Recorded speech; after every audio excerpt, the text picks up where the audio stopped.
ஒரு பெண்ணா இருக்கிற சாத்தியம் என்ன புரிஞ்சுக்கிறதுக்கு நம்ம கலாச்சாரத்திலேயே பலவிதமான நிகழ்ச்சி இருக்குது. பெண்கள் பெரிய வீரரா போராடி இருக்கிறாங்க. பெண்கள் உள்நிலையில ஆன்மீக நிலையில பல உச்சநிலை அடைஞ்சிருக்கிறாங்க. சமூக நிலையில பலவிதமான சாதனைகள் பண்ணிருக்கிறாங்க. அப்படி இருந்தாலும் இது எல்லாமே ஆண் தன்மைக்கு சம்பந்தப்பட்டது, வெற்றி எல்லாமே ஆண் தன்மைக்கு சம்பந்தப்பட்டதுன்னு ஒரு தப்பான ஒரு உணர்வு வந்திருக்கு.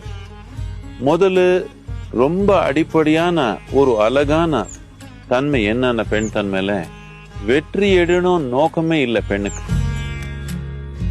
பெண் தன்மைக்கு வெற்றி அடையணும், இன்னொருத்தர் மேல வெற்றி அடையணும் என்ற நோக்கமே கிடையாது.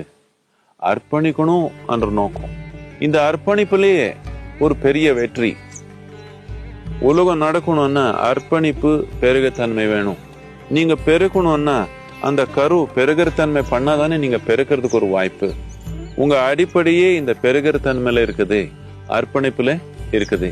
இந்த ரெண்டு தன்மை பெண்ணுக்கு ரொம்ப சாமான்யமா சகஜமா இருக்கிறதுனால இந்த ஒரு தன்மை அவ்வளோ ஒரு உயர்ந்த நிலைக்கு எடுத்து வந்தா பெண்ன்றது ஒரு பராசக்தியா வாழ முடியும்.